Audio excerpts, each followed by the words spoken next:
Tonight on Primetime, Europe's political landscape shifts again. Hungary's Prime Minister Viktor Orban lands in Moscow as Ukraine peace talks escalate and pressure builds across the continent. High-stakes diplomacy at a critical time for the conflict.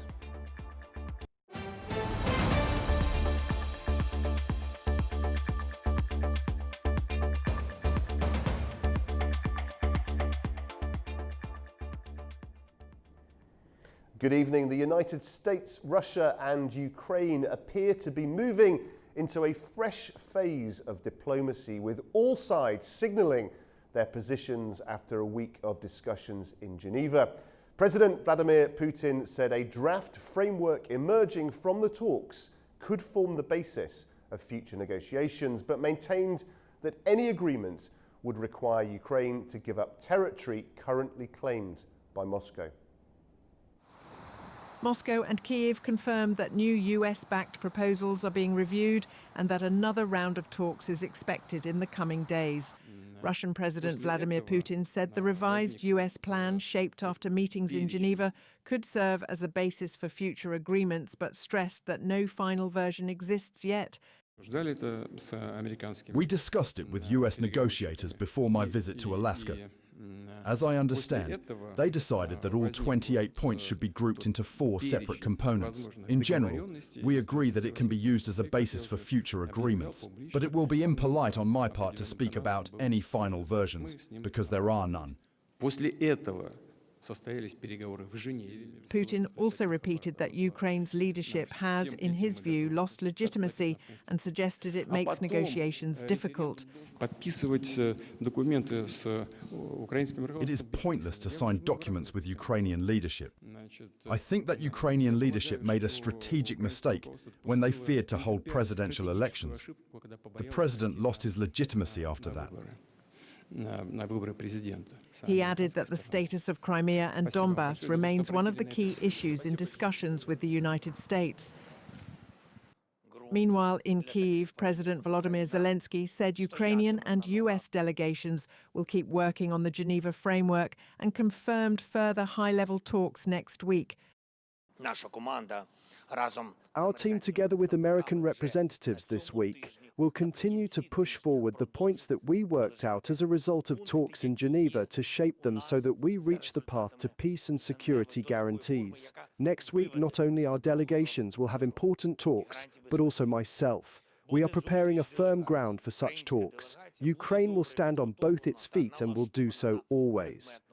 Ukrainian president also said sanctions pressure on Moscow must continue. If Putin doesn't want to stop the sanctions, they shouldn't stop. Priorities are clear: to hit Russian oil, their technological aptitude, their finances, their assets, which are working for the Russian war machine. Talks between the Ukrainian and US delegations are scheduled to continue, alongside a planned visit by US Special Envoy Steve Witkoff to Moscow. The US has shared with Russia the parameters of the plan agreed in Kyiv in Geneva. The plans will be the subject of the talks in Moscow next week with representatives from the US administration. Dasha Chernyshyova has more now from Moscow. Russia says it has received the key parameters of a draft peace plan agreed in Geneva between the United States and Ukraine. Kremlin spokesman Dmitry Peskov says that they will become subject of the negotiations that will be held in Moscow next week with the representatives of the US administration. Earlier, Moscow confirmed that the US envoy Steve Witkoff is expected in Russia for talks. Peskov said that everything would be discussed, including the issues of the borders of the territories from which Russia demands the Ukrainian troops to withdraw, as well as who should recognize the so-called territorial realities between Russia and Ukraine. Moscow also insists that there are problems with the legitimacy of the Ukrainian President Vladimir Zelensky and what Moscow calls his unwillingness to hold elections and comply with the constitution. But Peskov says that everyone has a desire and preference to bring everything into a peaceful direction. In the meantime, Moscow says it continues to make advances on the battlefield And the MOD reported that over the past week, its armed forces took control over 8 settlements in the Donetsk People's Republic, Dnipropetrovsk and Zaporizhia regions. They also carried out 1 massive and 6 group strikes against the Ukrainian military-industrial complex in response to the attacks against the civilian infrastructure in Russia. Dasha Chernysova in Moscow for E! News. Well, Russian President Vladimir Putin met with Hungarian Prime Minister Viktor Orban in Moscow today. Now, the two leaders discussed crude oil supplies for Hungary. Orban has long argued that Russian energy imports are indispensable for his country's economy, warning that switching to fossil fuels sourced elsewhere would trigger an immediate economic collapse. They also discussed peace efforts in Ukraine, during which Putin informed Orban that he would still consider meeting President Trump in Budapest following their previously cancelled meeting.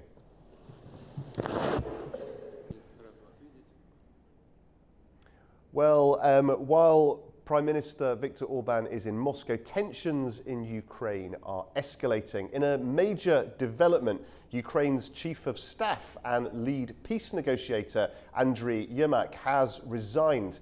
Joining us now to discuss the implications of all these events is our very own Anastasia Lavrina. Anastasia, very good to see you back in the studio. Thank you for having me. Just hearing then that President Zelensky's Chief of Staff has just resigned. Should we read anything into this? Well, indeed, that's a signal Ukraine wants to send to Europe and the United States itself, because this scandal attracted the broad attention and it was used by different powers in its own implications. Therefore, the National Anti-Corruption Bureau announced it on November 28 today that it was conducting searches at Yermak's premises, and he himself later confirmed this. We should remember that Yermak had a very strong position. He was very close to Volodymyr Zelensky, president of Ukraine, and there were even some comments by the officials in Ukraine who prefer to state, not mentioned by the newspapers, let's say, who say that in order to get contact with Volodymyr Zelensky, it was very important to take into account the position of Yermak, let's say.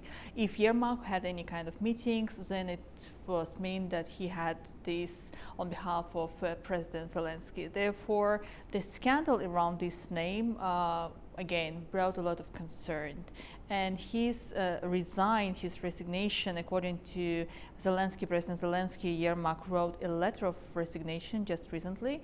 It's a signal to Europe that the administration, presidential administration, has nothing to do with this scandal. Again, taking into account the position that Yermak has before, it's quite difficult to imagine even that he was not aware about the corruptions in the political system of Ukraine. Therefore, being a part of that, again, has to be confirmed by the official sources. It was the only right decision to make sure that Europe still trusts Ukraine and ready to continue the future negotiations, especially when it comes to the financial side. So probably it's a signal to Europe from the side of Ukraine, and it will be used by European countries to explain the willingness to continue financial operations and support for Ukraine in this conflict. It's very interesting timing though, isn't it? For so long in this conflict, Ukraine has been, or at least appeared to be, quite unified. You know, the challenge that they faced has unified the country. There's been very little in the way of political arguments, disagreement, accusations of corruption that have really gained traction internationally.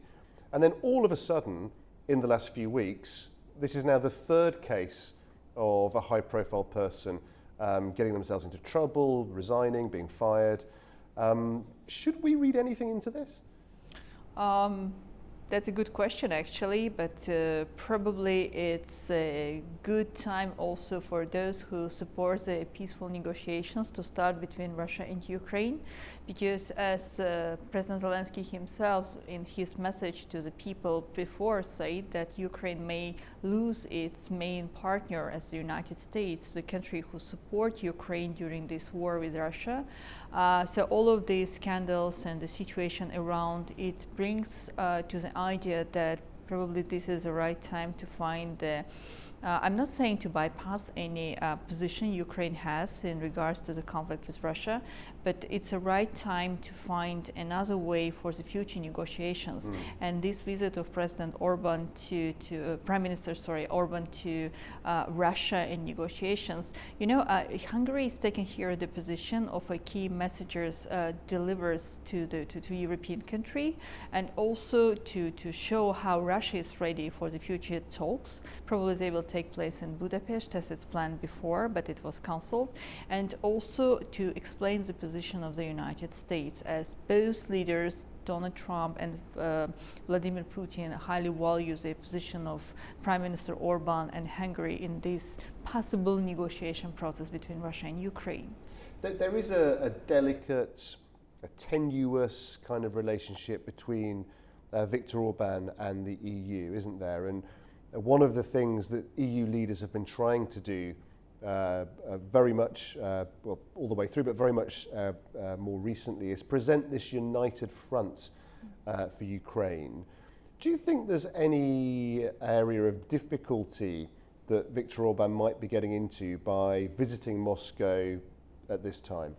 Well, the difficulties Hungary is facing within the many years, and it comes not only about Ukraine, but also when it comes to the domestic issues within the domestic policy of Hungary. So I guess Hungary has immunity in this particular situation. And still, Hungary, you're saying about the united position of European countries, but Hungary is always taken into account the position of its own people and the interest of the government and the country itself. Yes. When it comes to energy, let's say, as Prime Minister Orban many times said, if we reject Russian oil and gas, if we stop cooperation with Russia, then for the future it will definitely increase the prices for energy for the population, and it will affect the economic stability and energy security. And now look, after the sanctions, which was actually, Hungary is not experienced on itself, but some Russian companies are experiencing, Hungary remains the only country who can help Serbia to let's say, survive in this difficult situation, helping with supplying its support as much as possible. Therefore, I guess United States clearly understand the important position of Hungary is taking place in this eastern part of Europe. And again, Viktor Orban is not against the policy of the European Union, but he puts the interest of the peoples at the first stage, the interest of the government, the interest of the country. He never put a question the territorial integrity of Ukraine. But we should understand that the war can last forever if there is no one else who can take this role of negotiator. In Europe, many countries reject any talks with Vladimir Putin, blaming Russia for all of this policy in Ukraine and etc. But there should be someone who will start talk. Otherwise, the war will never end, as I already mentioned. And here in Europe, Hungary can really be, can serve as a bridge in between of the European Union, United States and Russia. If the meetings between Donald Trump and Vladimir Putin is held in Hungary or somewhere else, it will definitely benefit all the sides. And Hungary, as a neighboring country with Ukraine, experiencing all the consequences of the war on itself. It comes to energy, it comes to trade, it comes to security, but still Hungary is a member of European Union and member of NATO, and it's not going to be excluded from this part. But being a good negotiator who is providing the platform is always good even for Europe, who can be thankful in the future if with the help of Hungary the conflict can be ended. Yeah, it's a very good point you make there, because of course if, there'll be those in Europe that will look at this and be in disagreement with the fact that Viktor Orban is going there in the first place. Excuse me. There'll be others, though, who, as you say, will possibly see this as an opportunity for Europe, will see an ability to link with Hungary in order to get things done that previously they'd been in a bit of a stalemate situation. Yes, indeed. The countries in Central Europe, in Eastern Europe, who are suffering more than, let's say, those countries who are in the western part of Europe. And if there is a possibility to make this, let's say, future cooperation possible with Russia, there are still some European countries who rely on Russian gas supply, and it will take time for them to diminish and to decrease that level of reliance on Russian energy sources, while they will construct new pipelines, while they will work on green energy and etc. Still, they need Hungary as a country who will be in a very good place, serving as a platform, as already mentioned, serving as a bridge in between of any kind of projects for the future. And these negotiations, as for now, Hungary, it's also taking into account the upcoming elections in the country. And it's not only about the position of the Prime Minister, who can be considered as a very good negotiator for the future in case of successful achievements in the end of these Russia-US talks. But Viktor Orban can prove that it was a right path for Europe to start negotiation as quick as possible in order to bring the results in a visible future. What do you think Mr. Orban wants to achieve from this personally? He's a charismatic figure, a powerful leader, has had some success at negotiation. But to be frank, there are many critics around the world that would suggest that with Putin continuing to bomb people, areas in Ukraine, whilst this negotiation is going on, that is something that ought not to be validated by state visits and big meetings. Well, I do understand what you want to say, and yes, indeed, there are some media sources who are blaming Viktor Orban for this decision to travel to Russia to meet with Vladimir Putin just because of its own political ambitions. But we cannot ignore that this is already the second time within the last, I will say, 1.5 years, because remember, in July 2024, Viktor Orban also met with Vladimir Putin, and it was when Hungary assumed the 6-month-long rotation presidency of the Council of the European Union on July 1st, and it was his first, let's say, official trip to Russia since that time. So it was far before the elections in Hungary. And I guess here we should highlight the two main points, two key points for Hungary. The first, again, we are coming back to the energy security. Hungary depends on Russia and relies on cooperation with Russia in energy sphere, because currently it receives over 80% of its oil and gas from Russia and 100% of its nuclear fuel from Russia as well. During the meeting with Donald Trump, Hungary and Viktor Orban particularly negotiated the future LNG export from the United States to Hungary, but it will not, let's say, significantly diminish the dependency of the Hungary from Russia. So yes, energy, it's number one. And here it's already about the peoples in Hungary to decide whether they want to have cheap energy sources inside the country, or they agree to have high prices in case of any, let's say, problems in the relations between Hungary and Russia, if Hungary decides to support the sanctions and cancel any supplies from Russia. And the second issue, of course, Hungary is also concerned about its own security as a trade policy. It's bordering with Ukraine, as I already mentioned, and it cannot ignore the consequences of this war. So if this war is not stopped and continue to flow to Europe, Hungary will be affected without any, let's say, meaning to say if Orban and Putin has good relations or not.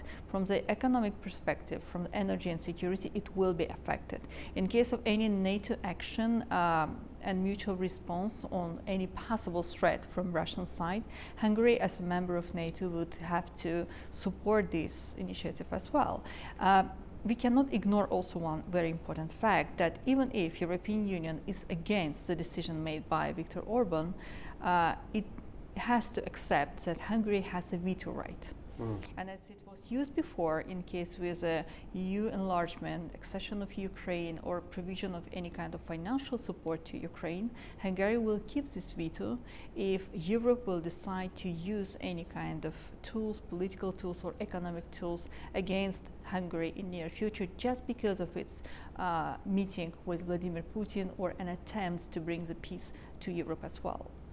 Do you think, so you made a very good point, Anastasia, which is that one of the things that Viktor Orban has been famous for is not being afraid to put his citizens first, even when that goes against the EU and other policy institutions, other sort of normative situations that exist across Europe.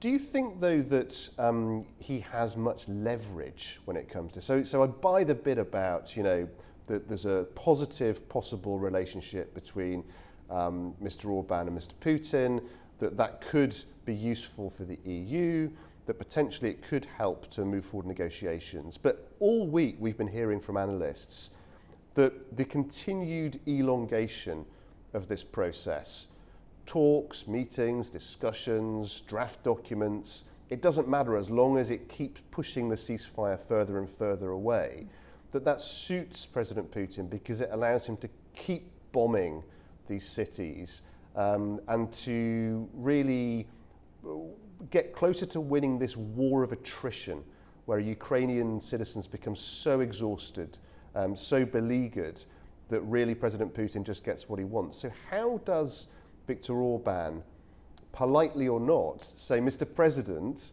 please could you stop this continuous bombing and please could we get to a peace agreement sooner rather than later?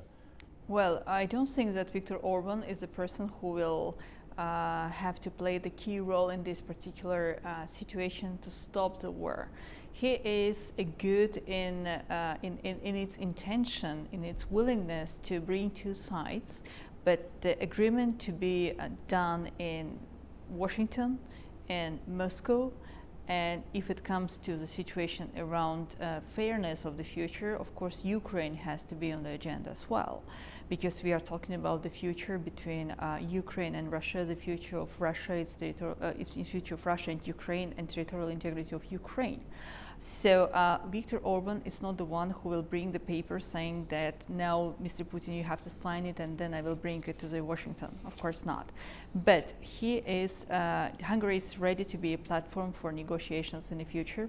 Plans for Budapest Peace Summit were proposed last time and probably, hopefully, it will be held very soon. Hungary maintains a very unique position because it's enjoying a unique sanctions exemptions from Washington. Indeed, it's a unique case. And Viktor Orban is the only leader in Europe who has, I will say, friendly relations with both, with Vladimir Putin and President Donald Trump. Both of them highly value the political position and the willingness of Mr. Orban to proceed with a peaceful agenda. So this is a unique position Hungary enjoys within the European Union and in relations with both sides. But the final decision to be made by United States and Russia at the bilateral meetings about the future, which will definitely affect everyone. Hungary, European Union, Ukraine foremost, and overall, whether this war is going to be end in near future or the escalation is inevitable, and then I don't know, but it's already too much for this region between two sides. Well, an important relationship, important discussions to come. Anastasia, we always love having you on the show. Thank you very much for joining us. Thank you. After the break, the US is introducing changes in the immigration policies it has and reportedly instructs its diplomats in the UK to collect data on crimes committed by migrants there. Do stay with us.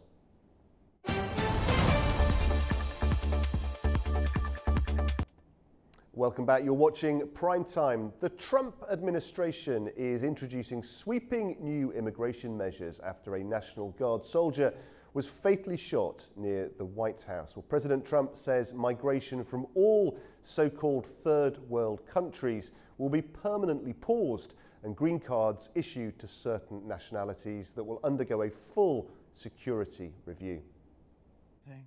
US President Donald Trump has announced that his administration will permanently pause migration from all third world countries after a National Guard member was fatally shot near the White House. The administration also ordered a full-scale review of all green cards issued to nationals from what it calls countries of concern. Immigration officials say the full list will be assessed as part of broader security checks. In posts on his social media platform, Trump said he will end federal benefits for non-citizens, reverse immigration approvals issued under the Biden administration, and deport foreign nationals deemed security risks or public charges. US authorities have detained an Afghan national in connection with Wednesday's shooting. Officials say the suspect previously worked with American forces and entered the United States earlier this year under an asylum program. US Citizenship and Immigration Services says Afghan immigration processing has been halted indefinitely, with a review of recent entrants now underway. Well, the Trump administration has also reportedly instructed American diplomats in Britain to collate data on crimes committed by migrants in the UK. The US Embassy in London is among a series of diplomatic outposts in Europe, Australia, Canada and New Zealand, which has received a memo urging the monitoring of crimes and abuses carried out by immigrants. A-News's Ollie Barrett reports now. Well, although memos have been sent out to a series of embassies in a series of countries worldwide, the UK does seem to be being singled out for criticism by American officials. There are some very strong words being used by State Department officials in all of this. One is quoted as saying that the British people have been let down by a series of governments of different political persuasions, and that official using some very stark language. If you look at Europe, they say, there are concerning increases that we are seeing in sexual assaults and violent sexual aggravated attacks, particularly on women and young girls by people of a migration background. The Trump administration is obviously taking a very aggressive stance on some of these issues domestically, but clearly now feels that it is the time to start taking a more interventionist stance internationally as well. We have previously heard the State Department say that mass migration is a human rights issue. That growing interventionism, though, will not necessarily go down well in some of those countries which will see this as interference by the United States in their domestic affairs. All of that said, the UK government says it is taking steps around migration and particularly illegal immigration, and it will also say that it is seeing an increase in deportation of foreign criminals from this country, people who are convicted of crimes in the UK. The other thing that the UK is pointing to as context in all of this is data out this very week, which has shown a sharp plunge in net migration numbers to the UK. Ollie Barrett in London for A-News. Well, joining me now to discuss this is Glenn Howard, President and Chairman of the Saratoga Foundation. Mr. Howard, thank you very much indeed for joining us on Prime Time. Just help us understand then, if you could just outline the major immigration policy changes that President Trump has announced. Well, I think the Trump administration is certainly trying to swing the country back into some sort of legal migration status to the United States for people that are coming in after the policies of the Biden administration. And I think you need to keep in mind that since 2021, close to 11 million illegal migrants came into the United States, virtually across the southern part of the border of the United States, with no checks, no safeguards of any kind. They were just basically came across the border, and there's at least several million of these people have no documentation of any kind at all and have disappeared inside the United States. So the pendulum on migration enforcement is now swung back the other way in the United States. It's a very big contentious issue inside the United States, but it's also one that has fueled crime and a lot of the legal these criminal gangs from South America have come into the United States, like Tren de Agua and others. And so the Trump administration is basically trying to change U.S. policy to reverse all of this. And so the shooting that just happened in Washington, D.C. is also a part of that process, because it indicates that someone that was even employed by the CIA was not properly vetted. And there's also an issue, too, on counterterrorism policies. So you don't know who's come across the border. And among the people who've come across the border out of this 11 million, there are a lot of people who have bad intentions toward the United States, and there's no way to process or determine that. And so with a case in Washington, D.C. recently, you had someone who actually was vetted, but it was also had these intentions, and that came here to the United States through the CIA program. So it's also even when you're trying to verify it, is also very difficult and challenging for the Trump administration. And so this is a lot of their policies are taking this in mind. It's coming at a time, it's a very contentious issue domestically. Yeah, very contentious. Obviously, some people will be great fans of this rhetoric, others will oppose it. But as you say there's a lot of complexity in the detail of actually making this happen. I mean, how is this going to actually make its way into the day-to-day decisions that are made? I mean, is there going to be a weighting of different countries? Will certain countries be more strictly impacted than others? How is this going to actually work in practice? Well, the process has been that with the deportations, and there's supposedly right now about 2 million people have been deported already under the Trump administration crackdown. So that leaves, 8 million more, if that's that have just basically blended into American society. And so in addition to those people that were already here illegally, and I would point out that many people come to the United States on a visa and overstay their visa and end up staying here illegally. And there's also reportedly about 4 million people who came here just on that alone. So if you take these figures, it's say 15 million. It's a very high number. And so the point is, for the Trump administration and Republicans, is that these people that are here illegally are applying for benefits. And they're also a very burden on American society, because many of these people, some of them I'm sure are hardworking, but they're also going to emergency rooms whenever there's an accident. They're applying for very important medical benefits in states like Massachusetts, which were very, very generous with their healthcare programs. So it's overtaxing the system. And so Trump's perspective is that the system is overloaded. And it's also a drain on the U.S. Treasury because they're applying for all these benefits. And then throw in the third element is that all of them are being handed voter ID cards to vote for the Democratic Party, increases the number of voters that are voting for the Democrats. So, and it's also tilting the electoral balance inside the United States. And I'm not saying this is right or wrong. I'm just saying this is the Trump administration's perspective on this. And they've got to do something about it, because it's reached that boiling point where the United States can't handle all of this. And then throw in the fact that you have people on H-1 visas, for example, from India or China, that are trying to come here, that contribute to American society, that contribute to high-tech jobs. So what is the proper balance in what someone brings to the United States in terms of their value? And so is it all about being laborers and people working and so they can work at a very low rate doing agricultural work? Or is it something for high-tech jobs which benefit the economy? And that's a trade-off the United States has. And so this, under the Biden administration, again, close to 11 million people just basically walked across the border. And so we don't know where they are. And so they're going all across America, and they brought in the National Guard to help police Washington, D.C. So there's certainly, I would call, blowback that's occurring because of this.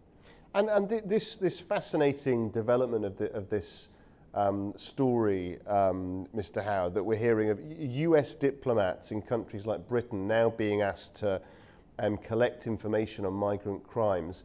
What's driving this? Is this a sense that President Trump sees that this problem is not just a US problem, it's a worldwide problem, and he wants to use his influence to try and make it better? Is it a sense that he wants to support and help those people he knows with a similar political ideology within those other countries?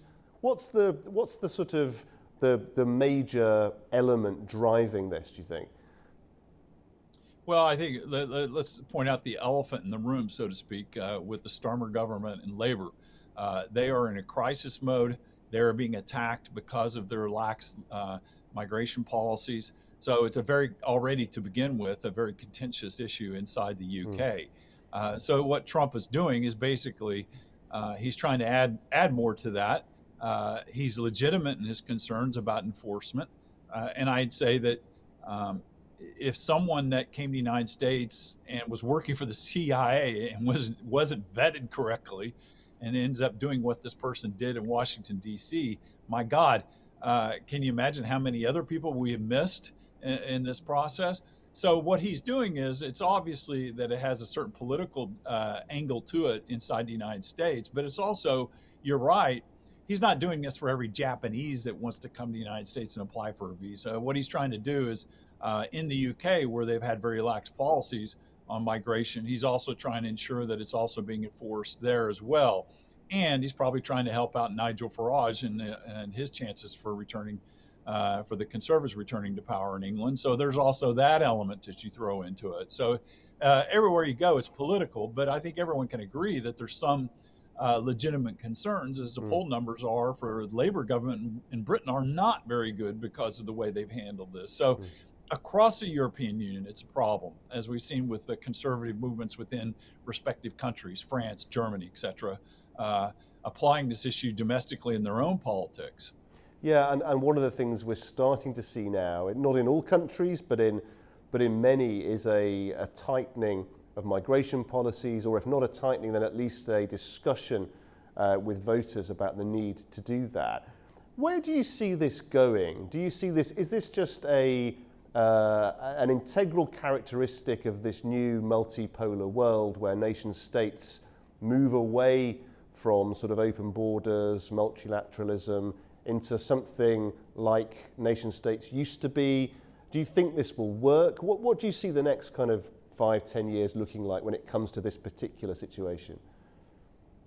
Well, I would say particularly when you look at issues of national security, the Trump administration has from day one been very adamant about the idea of hemispheric defense.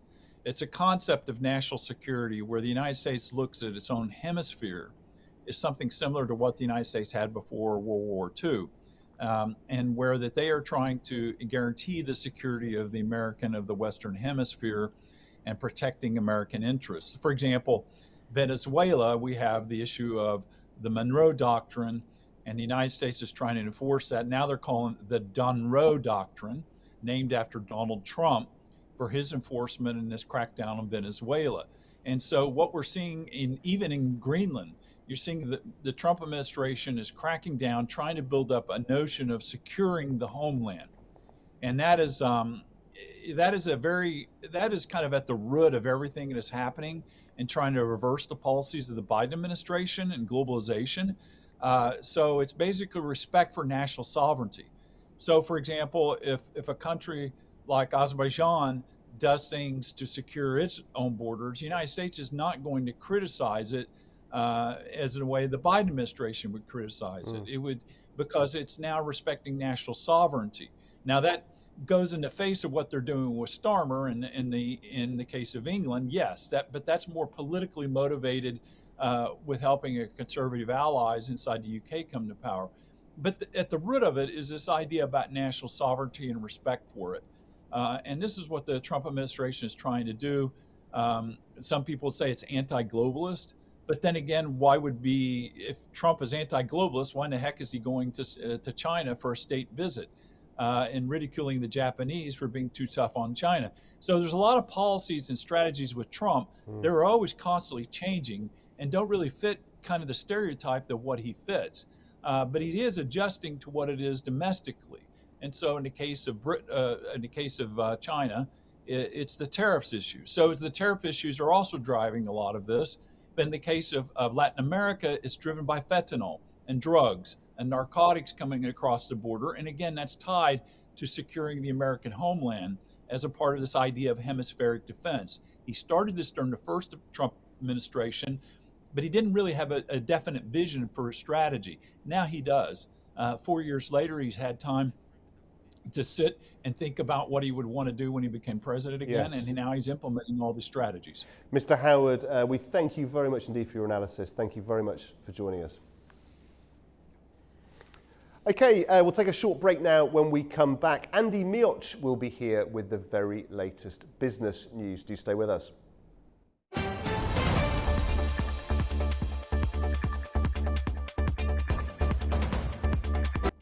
Welcome back. You're watching PrimeTime now. Andy Mioch is here with the very latest business news stories of the day. Andy, what's on the agenda tonight?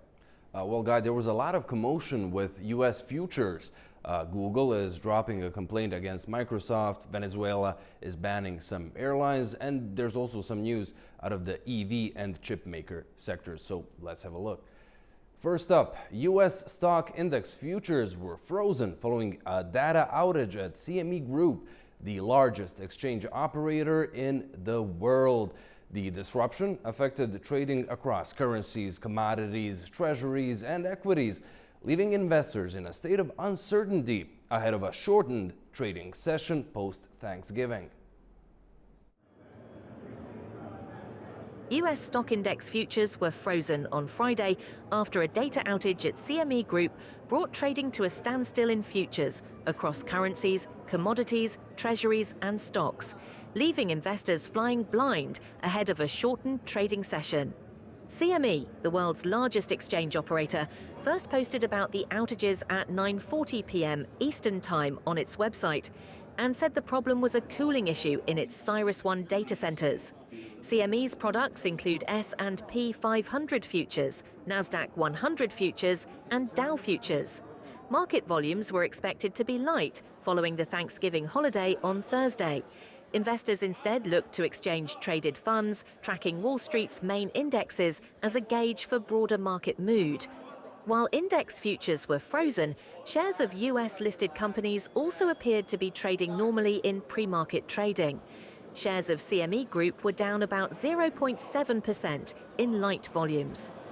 Got a lot of damage to cure. Alphabet's Google has withdrawn its antitrust complaint against Microsoft regarding anti-competitive practices in cloud computing. The move comes just a week after EU regulators initiated an investigation into whether Microsoft should face stricter regulations aimed at curbing its influence in the market.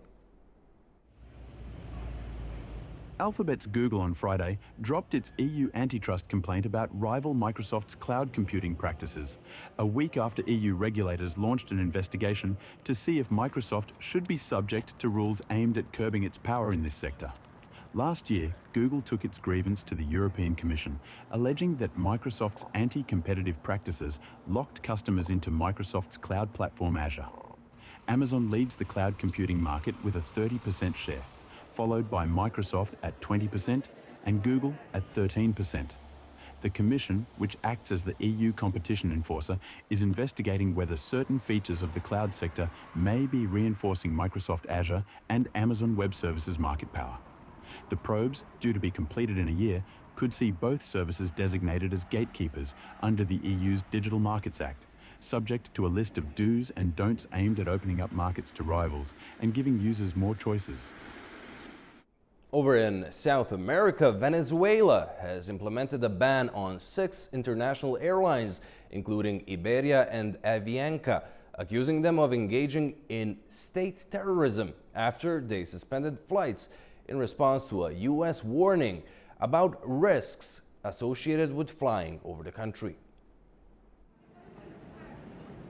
Venezuela has banned 6 international airlines, accusing them of state terrorism after the carriers suspended flights to the country following a warning from the U.S. Federal Aviation Administration. Venezuela's Civil Aviation Authority announced late on Wednesday that Spain's Iberia, Portugal's TAP, Colombia's Avianca, Chile and Brazil's LATAM, Brazil's GOL and Turkish Airlines would have their operational permits revoked for unilaterally suspending air commercial operations.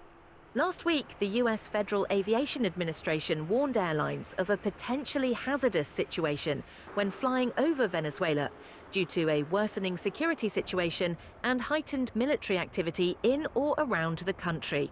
Caracas said the FAA had no jurisdiction over its airspace.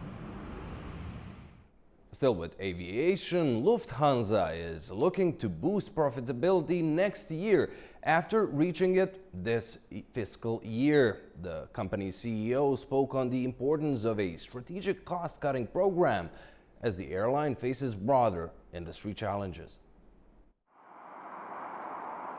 Germany's Lufthansa wants to increase profitability at its core brand next year after it is set to return to the black this year.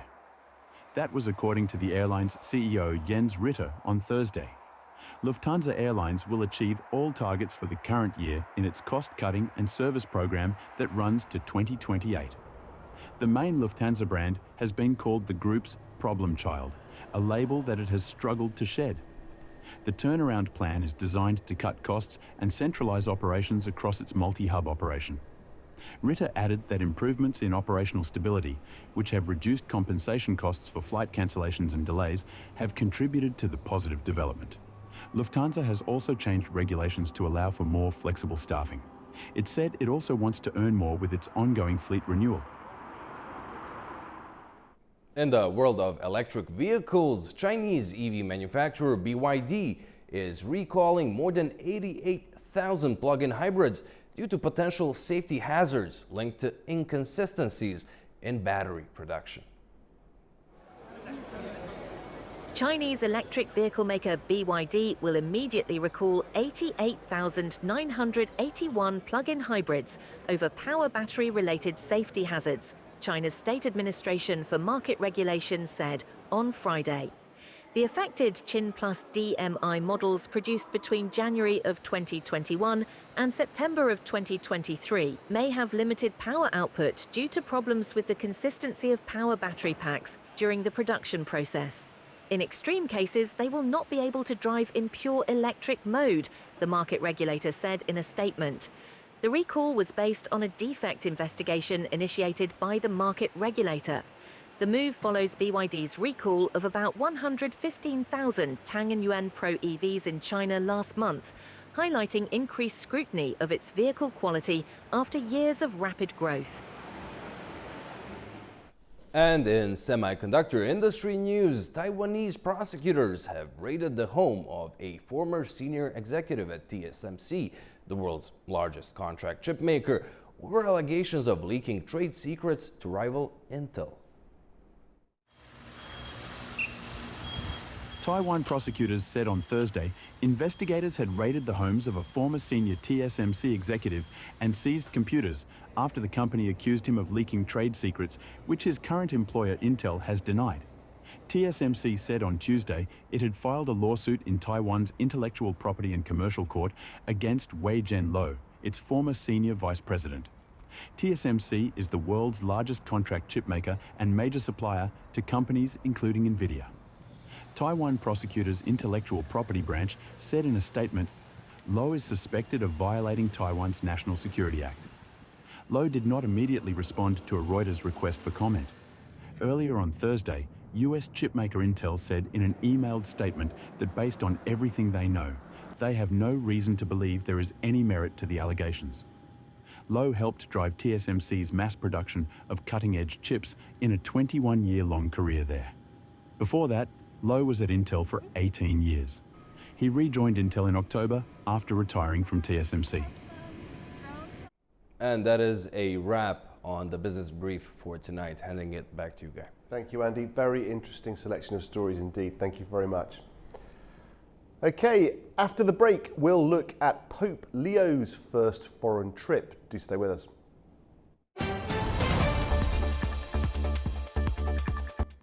Welcome back. You're watching Primetime. Pope Leo XIV met with Turkey President Recep Tayyip Erdogan on Thursday, stressing the need for unity amid rising global violence. He's prompting peace as part of his first overseas trip as head of the Catholic Church. The pontiff will continue to Istanbul and Iznik today and will be in Lebanon on Sunday.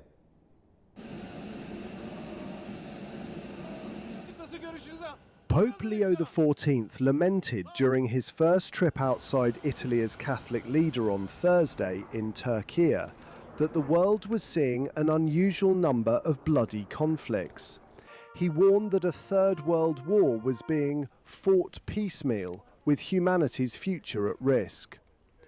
The pontiff made his speech in Ankara with a visit to the mausoleum of Mustafa Kemal Ataturk, and he also held talks with President Recep Tayyip Erdogan.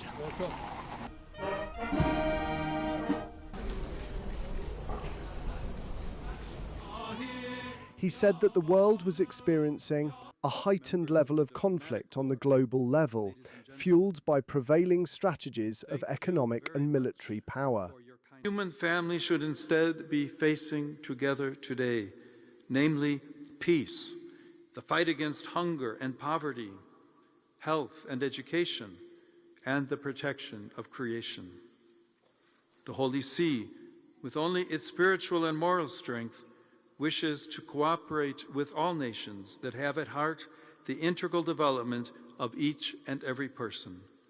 Let us walk together then in truth and in friendship, humbly trusting in the help of God. Erdogan said that rising violence and conflicts around the world pose a threat to peace, and that the Pope's calls for dialogue could contribute to a diplomatic resolution of the Russia-Ukraine war.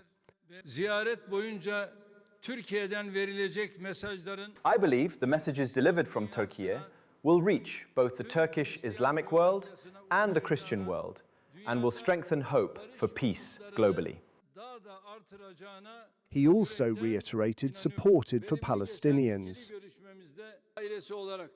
As the family of humanity, our greatest debt to the Palestinian people is justice.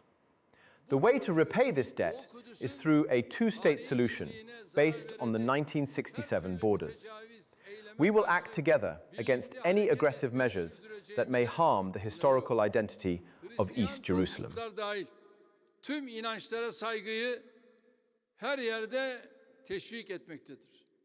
On Friday, the Pope is scheduled to hold a prayer service in the western Turkish town of Iznik, where the first ecumenical council took place 1,700 years ago.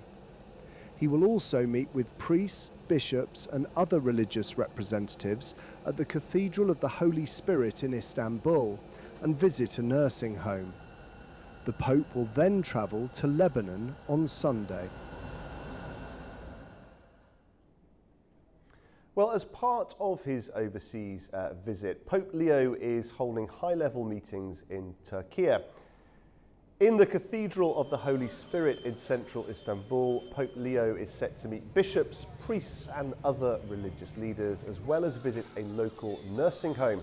During the visit, the Pope will meet Christian leaders from across the Middle East and call for greater unity among denominations long divided. Friday's ceremony forms the centrepiece of his four-day trip, where he is delivering his first speeches overseas and engaging with people outside Italy for the first time.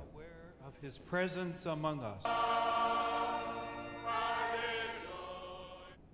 Well, joining me now to discuss this is A News's Nigar Shirinova. And Nigar, welcome back to the studio. You've been here most of the week. It's great to have you back here. Thank you so much for having me again. His first foreign trip, this, as Pope, to Turkey. What was his central message? Okay, so his main message, Pope Leo's main message here is, of course, the unity, call for Christianity, for the peace, and interfaith dialogue. So actually, the Pope Leo's trip was a message, a call for the global Christian community for coming together, and in order to his main message was actually there not to use religion as a language of violence to justify the wars that's happening in the world right now. And he is traveling to Turkey right now. He is in Turkey. He He arrived yesterday, and he will be in Turkey, if I'm not mistaken, till Sunday. Then he will travel to Lebanon. His visit to Turkey is very essential due to some historical places which are situated in Turkey right now. We already discussed about the Council of Nicaea, and we know that he is visiting Turkey, exactly the modern city of Iznik in Turkey, for the anniversary commemoration ceremony of the Council of Nicaea, and he also met with the leaders, faithful leaders, and he's calling actually for global Christianity to come together for the dialogue. The traditions of the Christianity, he met, if I'm not mistaken, with the faithful leaders of Orthodox and also Catholics. So it's very important because he actually wants to unite them, and his message actually could be that this is the place where the Christianity is originated, is coming from, and so he's trying to unite people, the Christian world, to the place, and this is a very important, actually, not only a religious but also a diplomatic message. And for Turkey, we might say that this is also very important, significant moment, because they are also historically their land is very important for the global Christianity, and Turkey now is using its soft power by welcoming and hosting this kind of event. Turkey is a secular country with diverse religions, and it welcomes all the religions, but despite all of this, the majority of people, citizens in Turkey, they are mostly Muslims. So as I read, as I know, the Pope's visit, it was welcomed really good, and Turkey is really taking benefit of being in the crossroads, having that kind of historically important place like Iznik and Council of Nicaea. And also, I would say they're using it in the right direction, their soft power. And also in the Council of Nicaea, there was an important historical Nicene Creed, which is a foundational text of the Christian community. And Pope, in his speech, actually, he calls for the Christian unity and peace. There's an obvious connection, and we've spoken about this week, Nigar, between what's happening with this visit, soft power, diplomacy, this role that Turkey has about bringing people together, encouraging dialogue and solving conflict. And with that in mind, do you think there is an element here which links strongly to the role that Turkey is playing in solving the conflict that's happened in Gaza, the conflict that's happening in Ukraine? Is this all sort of part of the same jigsaw? Regionally, Turkey's geopolitical location is very important, and Turkey as a state, they really use this in a right direction. They really use political diplomacy, and even this is a cultural event, actually, cultural commemoration, and hosting Pope. It's not only about culture, it's also the diplomacy and politics here.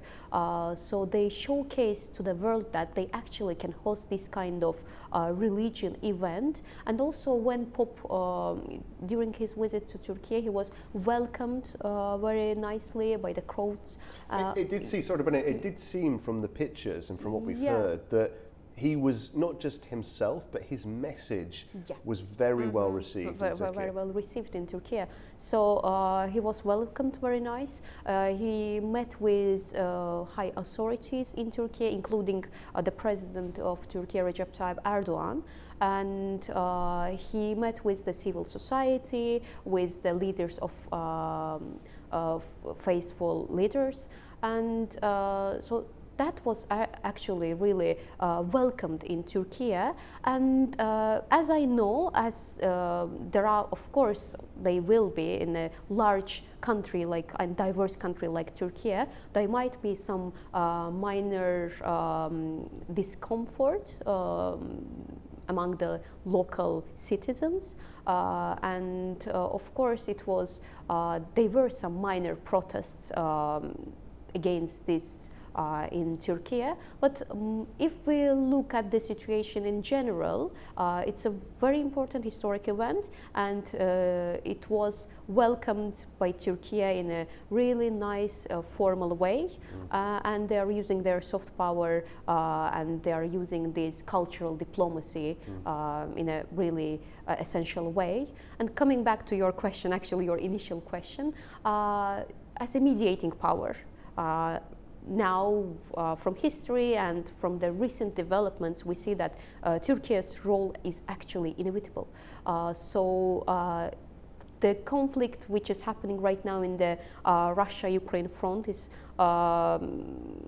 concern of many nations in the world. It's one of the biggest wars which is happening right now, or we can say the Gaza conflict, even not the war, but also the humanitarian situation there. We are always speaking about the conflicts, wars happening, defense, and everything like this. But there is also another very significant and depressing situation, like humanitarian situation, which is happening right now in Gaza and other, of course, in Ukraine as well, and Russia as well. So Turkey uses its land for the having leaders. Turkey has really good ties with Kiev, with Moscow, with world leaders. It has really good Western allies. They have NATO allies, so really good ties with the Middle East as well. We cannot skip this. Good ties with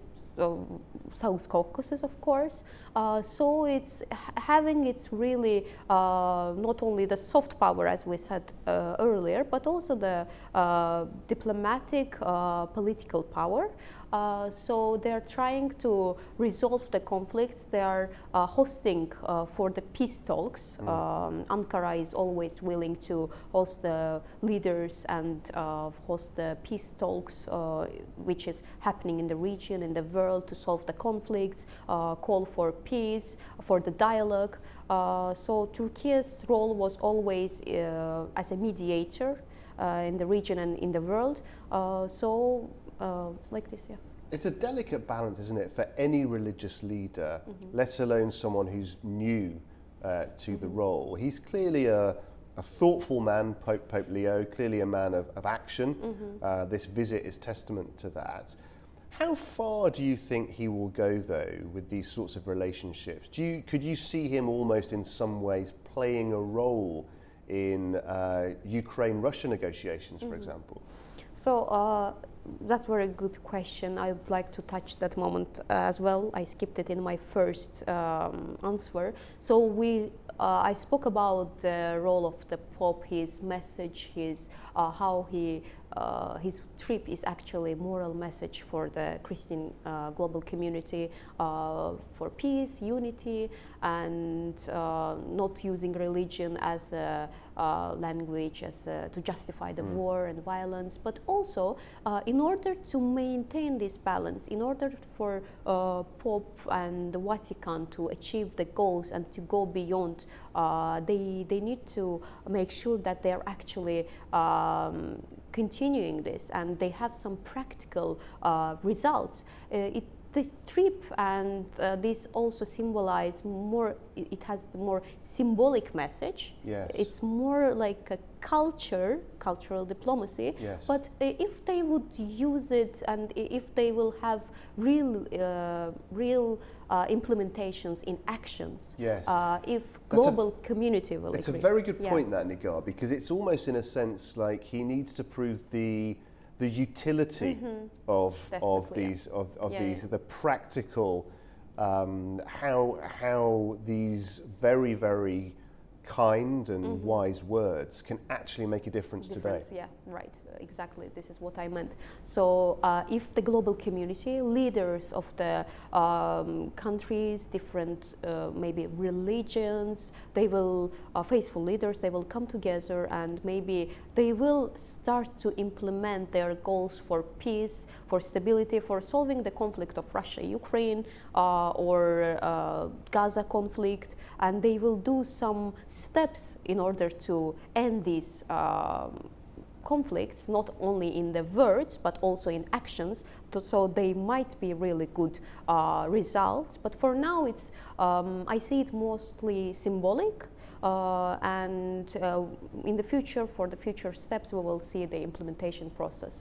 There's a lot that the Pope has to try and do all at once, isn't there, with this visit? We've spoken about, he needs to build a strong relationship with the leadership in Turkey. He needs to make sure that he does not offend the Muslim majority citizens of the country. He also needs, as we just said, to make sure that his message is not a frothy one, but it's one that has practical applications, solving the problems that the world has now. With that in mind, let's just dig into what he's actually been saying. I mean, what did he say, for example, about the qualities that he believes are really needed to promote peace at the moment? So his message, one of his messages, actually he had many messages in his speech. When you are listening, there are really important points.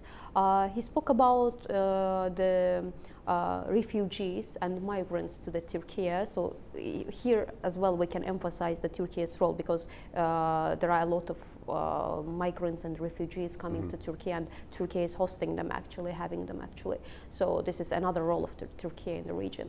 And he also noted on the accepting of the refugees, migrants, and minorities, the rights of minorities, the traditions of the Christianity. So they call them for the unity. For the Orthodox, Catholics, Protestants, the important event in the Council of Nicaea in Iznik. This is also demonstrating us that what his message is actually is for call for peace, unity, and faithful dialogue, that they really can come together and agree on something. So there are a lot of messages, most of them, like all of them, we can say that they are positive, they are calling for unity and peace, but again, if it will be lasting peace, if the leaders of faithful communities, if they will come together and implement, listen to this or not, we will see in the future, of course. It needs implementation as well. Yes, exactly. Finally, I just wanted to ask you, is it too early to tell what sort of Pope Leo is going to be? There's often this debate, isn't there? Is he liberal or conservative? How does he want to develop and change and innovate in the role? We know that he's obviously the first American Pope. Are we starting to see signs yet, do you think, of the sort of Pope he's going to be?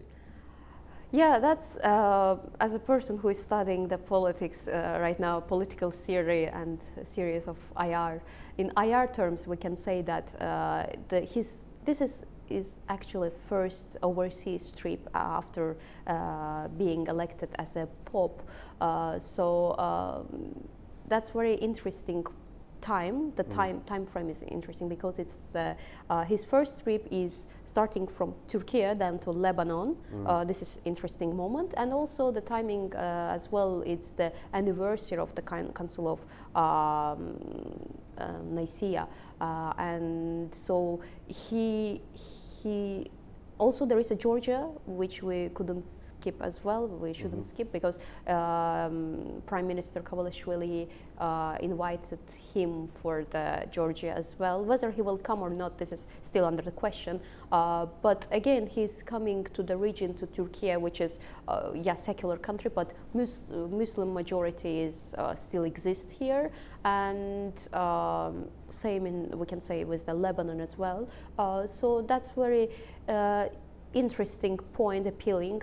From the IR terms, we can say that if there is a liberalistic view, it's more about call for dialogue, institutions coming together, freedom, peace. So I would say it's more liberal view. He's more liberal.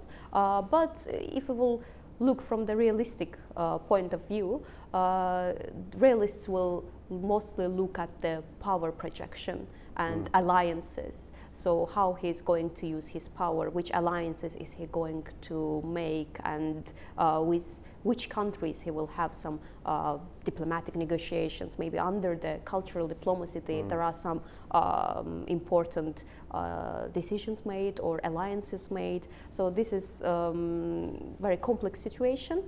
For now, it's early to say something, but we will definitely see the signs of it. Yes, as we see now. Too early to say for sure, but some very strong signals from this choice of first visit. Nigar, we thank you as always. Thank you very much for coming in. Okay, stay with us. After the break, we'll break down the recent tragedy in Hong Kong, including what happened, why it happened, and what we know now. Do stay with us.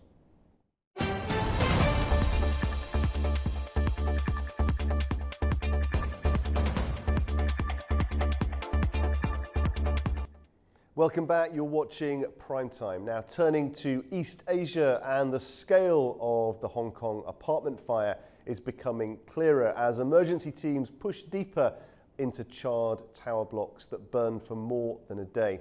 Well, the death toll has more than doubled, currently at 128, with many still missing.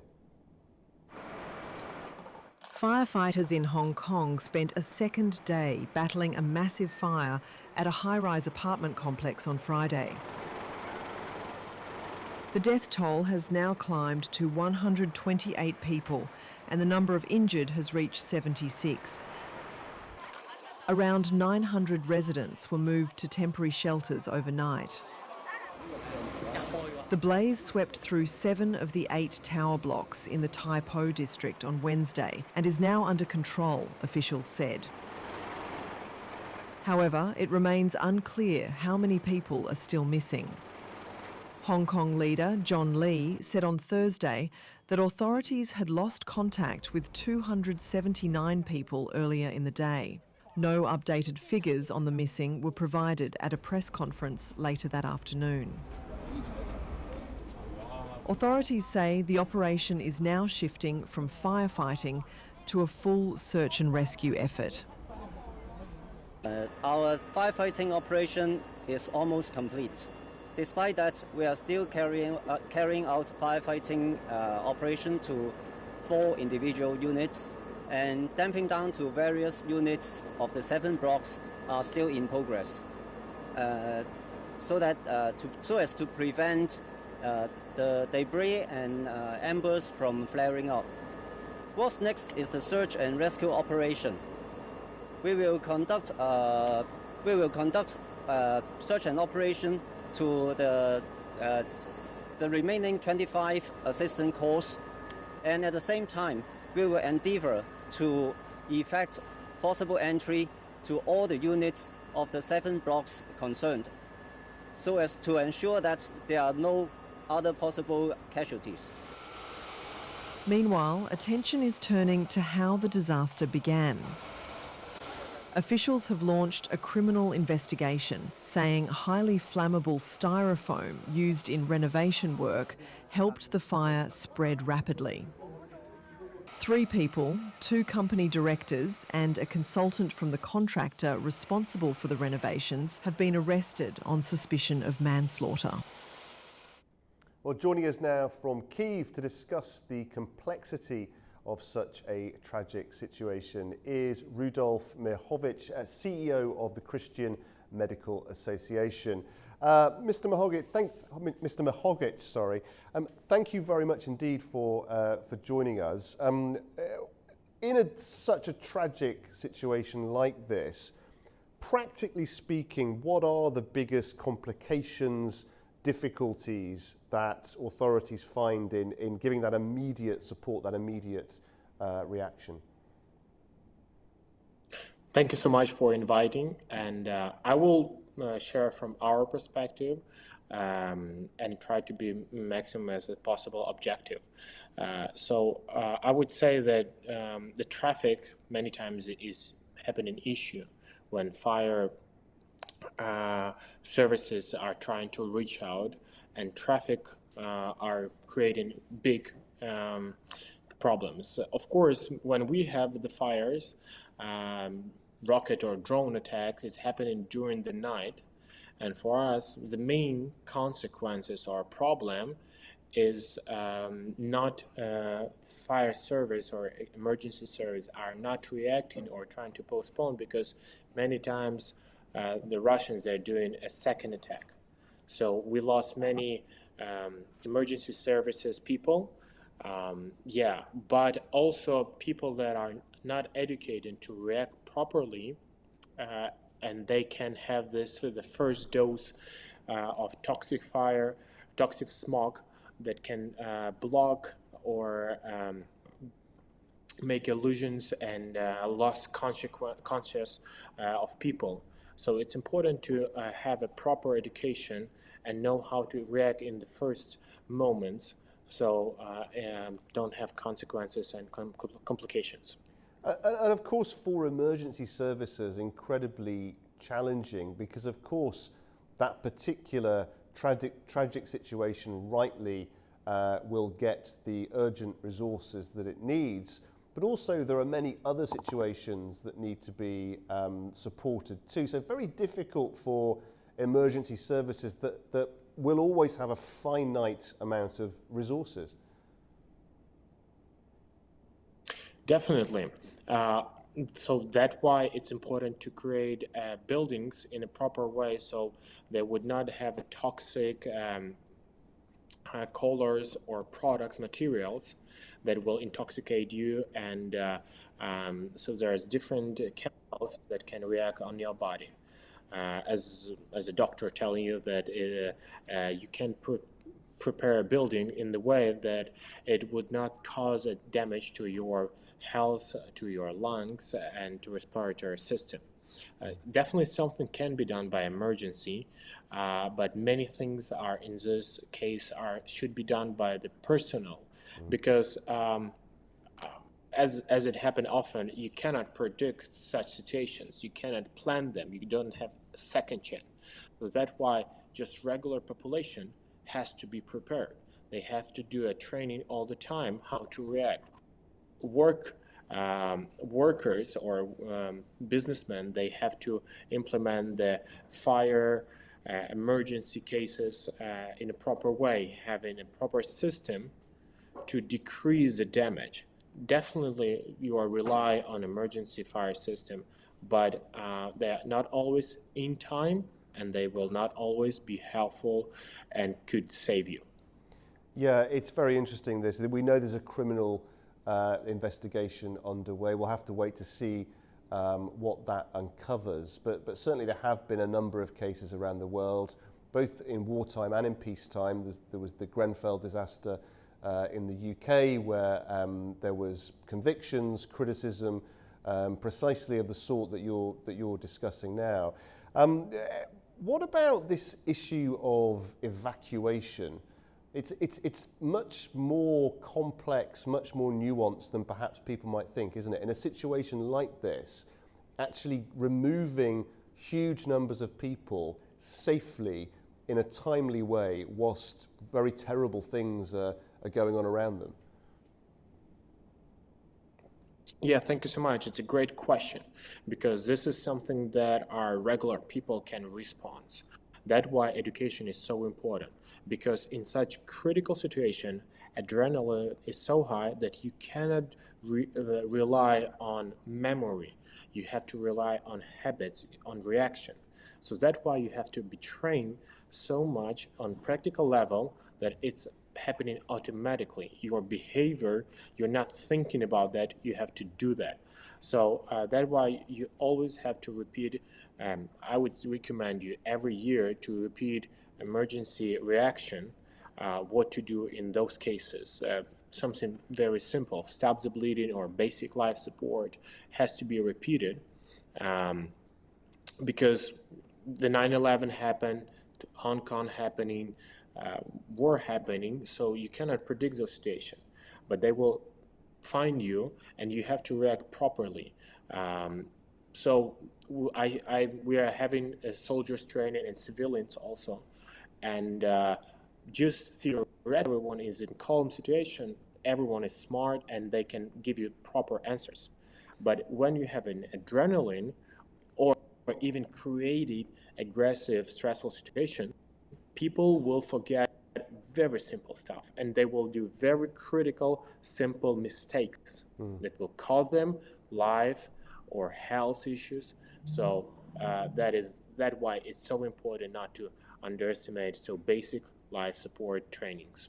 Yeah, that's a very, very important learning that what adrenaline will do to your decision making is something that really must be factored in to the training and the education. Just finally on that, what would be, from your message to the authorities in Hong Kong as they deal with this crisis, from the learnings that you've gathered in Kyiv and with the work that your organisation does? Yeah, I definitely think that, especially in perspective of corruption messages, that news that were happening in Ukraine, it's so important to have a system of checking your buildings, having a proper evacuation system, have a proper system of fire protection and other that will save people and not traumatize. Because emergency case can happen, and especially in such big, huge buildings, where is hundreds of floors and etc. The price of mistake is much higher. So that's why we can see hundreds of missing and thousands of already dead people. So definitely corruption has to be stopped and controlled. Second, training. You have to not just recommend, but you have to push and main people, critical people like hotel workers or other staff to do all time of all repeatedly, annually, every year. And of course, having planning of the cities in the way that emergency service, fire service, ambulances, police would be able to get to the point without traffic. It's very hard in new reality, but I think it has to be done. Other way, we will have more and more cases when people are dying without emergency help. Mr. Mihovic, we thank you very much for sharing your experience and your expertise with us on Primetime. Thank you very much. Okay, after the break, we'll take a look at the stories shaping the region. Do stay with us.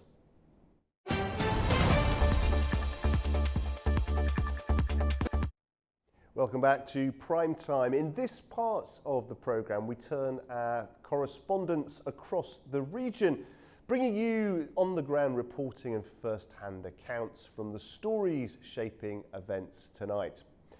Iran's Foreign Minister Abbas Araghchi said nuclear negotiations with the United States are not possible at the moment as long as Washington is dictating its conditions to Tehran. But he confirmed that contacts are underway despite the standoff with Europe on Iran's nuclear program. Our correspondent Touraj Shirilile has more. Iranian Foreign Minister Abbas Araghchi said that it was not possible to resume mediated nuclear talks with the United States because Washington was laying down unacceptable preconditions, which he termed dictation of orders. Following a one-day visit to Paris on Wednesday to meet with French Foreign Minister Jean-Noël Barrot, Iran's top diplomat said he discussed in detail the nuclear issue with his French counterpart. Araghchi told the state IRIB TV on Thursday that he explained why balanced and fair negotiations are not possible at the moment due to the U.S. excessive demands, which he called a bullying approach. Araghchi also said he reiterated in Paris that negotiating is far from writing dictations and obeying the orders, but he did not elaborate on the U.S. conditions for a new round of talks. Washington has been demanding zero enrichment and limiting the range of Iran's ballistic missiles, both of which Tehran has categorically rejected as its red lines. Araqchi added that contacts are underway with ups and downs with European troika of France, Germany, and the UK, known as E3, over their dispute on Iran's nuclear program. Earlier, Iran had threatened that it would cut the talks with the European troika if the UN nuclear sanctions demanded by the E3 were reinstalled in September by the Security Council. In the meantime, E3 has echoed Washington's conditions in addition to demanding resumption of Iran-US talks, which turned the deadlock in the restart of negotiations into a gridlock. Last week, unconfirmed reports suggested that Iranian President Masoud Pezeshkian, in a letter to Saudi Crown Prince Mohammed bin Salman, agreed with mediation of Riyadh between Tehran and Washington for resumption of the nuclear talks. However, Iran's supreme leader, Ayatollah Sayyid Ali Khamenei, in a televised speech on Thursday evening, rejected as a total lie reports on a back-channel message sent to US via a third country. Turaj Shiralilu, Tehran, A News. Now let's head to Kazakhstan. Japan is preparing to host a landmark summit with the leaders of Central Asia, aiming to strengthen economic ties and cooperation in a rapidly changing geopolitical landscape. Our correspondent Fariza Kalamazina has more on what this meeting could mean for the region and for Japan's role in Central Asia. The government of Japan is planning to hold a summit with the leaders of Central Asian countries. According to Japanese media, the meeting may take place in Tokyo in December this year, but exact dates have not yet been announced. For 2 decades, Japan and the countries of Central Asia have cooperated within the Central Asia-Japan dialogue at the ministerial level. The upcoming summit will become the first ever meeting of leaders in an expanded format. Japanese media note that the states of the region maintain close ties with Russia and in recent years have intensified cooperation with China. And against this backdrop, Tokyo is seeking to strengthen its own engagement with countries that have significant natural resources. According to Japanese reports, Prime Minister Sanae Takaichi views the planned summit as an opportunity to broaden cooperation and enhance economic security. The summit was previously expected to take place in August last year in Kazakhstan to mark the 20th anniversary of the Central Asia-Japan dialogue. However, the visit of the Japanese delegation was cancelled following warnings of a possible powerful earthquake. Experts say that the initiative had indeed lacked additional momentum. Regional leaders held differing views on foreign policy priorities, and Japan's long period of economic stagnation limited its ability to pursue an active foreign investment policy. However, following Russia's military actions in Ukraine in February 2022 and the resulting escalation of the wider crisis, Japan and the countries of Central Asia found a pressing need to strengthen cooperation. Many Japanese companies began exiting the Russian market and shifting their focus towards Central Asia, creating new economic dynamics and forcing Tokyo to study the region anew. At the same time, the Central Asian states themselves started acting with a more unified voice. Japan is expected to propose joint initiatives for economic decarbonization and attract private investors for finance green projects. And if both sides manage to implement these plans, the upcoming Central Asia-Japan summit could become a significant step forward, giving new momentum to the development of the entire region. Fariza Kalimurzina, Almaty, A News. Okay, well, it's time now to dive into the world of social media, and I'm delighted to say that joining us in the studio is our very own Aina Zarbalieva. Welcome to PrimeTime. It's great to have you here. What have we got on the agenda tonight? Hello, Guy. So we'll touch on diplomacy, natural disasters, even on Netflix crashing. We have lots of topics, so let's just dive right into it. So we start in Kazakhstan. All eyes were on the sky there today as Soyuz rocket lifted off from the Baikonur Cosmodrome. And aboard it were 3 members of a crew, including a NASA astronaut heading to space for the very first time, which is very exciting. Let's find out more right now. Игорь Борисович, а вот тут мы наблюдали, как космонавты в скафандрах... Да, от всех, кто здесь наблюдает за посадкой экипажа, все внимание, фото и видеокамер, конечно же. Весомости. Вот мы сейчас можем видеть.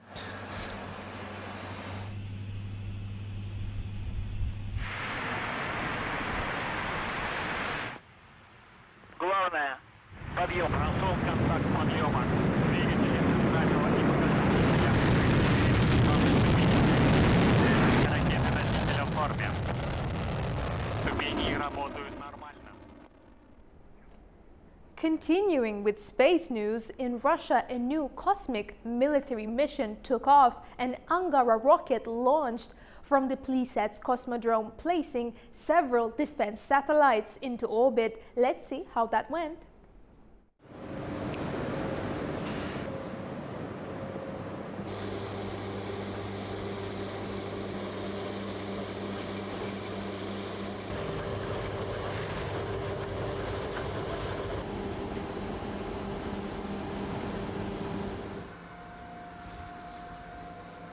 Снять питание от бортовой аппаратуры СМИ.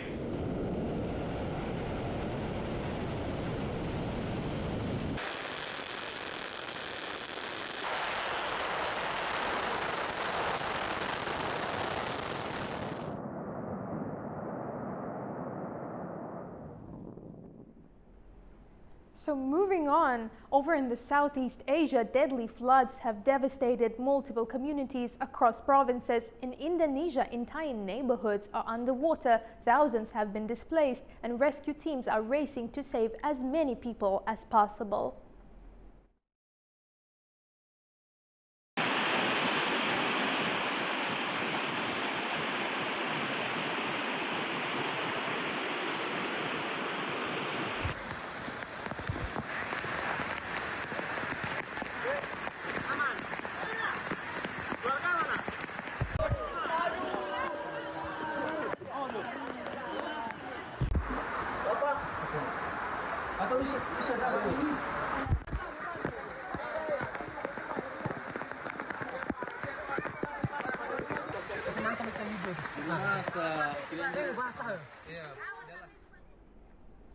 So in Hong Kong, authorities are dealing with the outcomes of the city's worst fire in nearly 8 decades, a massive blaze that tore through a residential complex.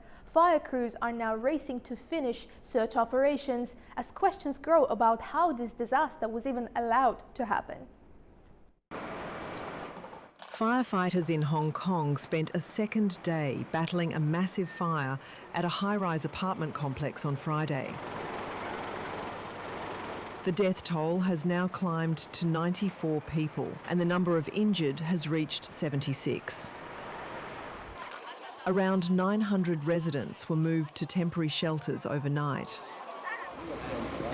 The blaze swept through 7 of the 8 tower blocks in the Tai Po district on Wednesday and is now under control, officials said. However, it remains unclear how many people are still missing. Hong Kong leader John Lee said on Thursday that authorities had lost contact with 279 people earlier in the day. No updated figures on the missing were provided at a press conference later that afternoon. Authorities say the operation is now shifting from firefighting to a full search and rescue effort. Our firefighting operation is almost complete.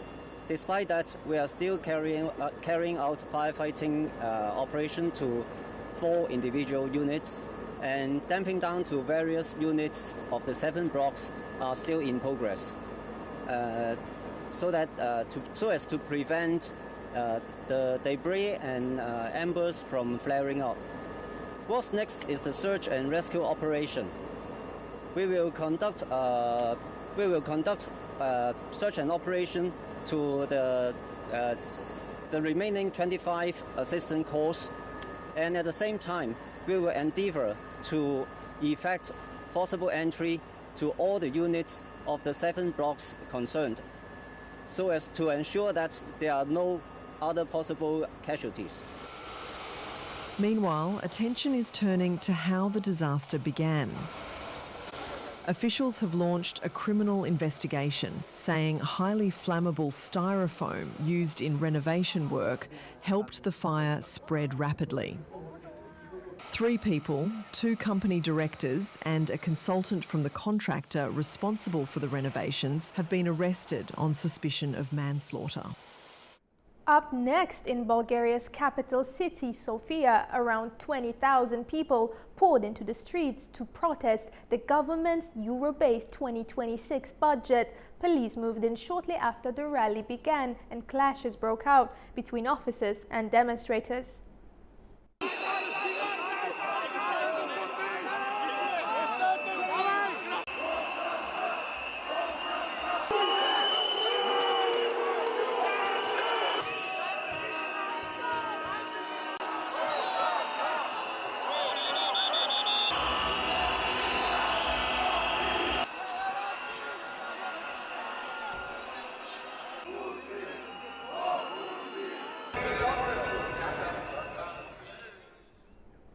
And now, ending on a light and exciting note, the Duffer Brothers' hit Netflix show Stranger Things is back in the spotlight.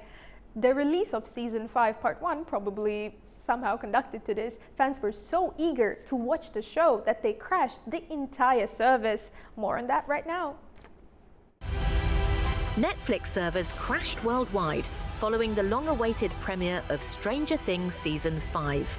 The massive surge in global fan traffic briefly overwhelmed the streaming platform, despite a reported 30% boost in overall network bandwidth.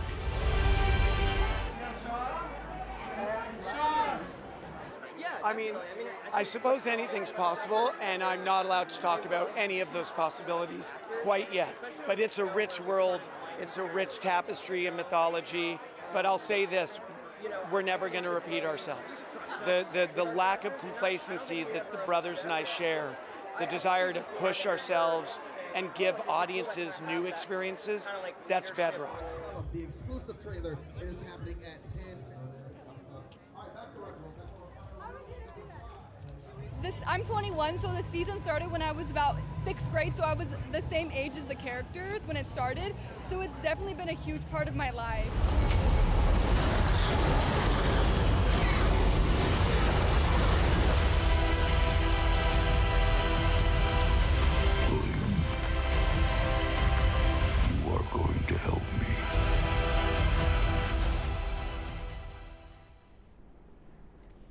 And that's all I have for you today. So many interesting stories. I hope you learned something new. And don't forget to check us out on social media and our website, anews.tv. Wishing everyone a pleasant weekend. Back to you, Guy. Ina, thank you very much. A really fascinating selection there. Okay, that does bring us to the end of Prime Time for tonight and for this week. Please do join us again on Monday for more insights, analysis and perspective. And from all of us here at A News, thanks for watching.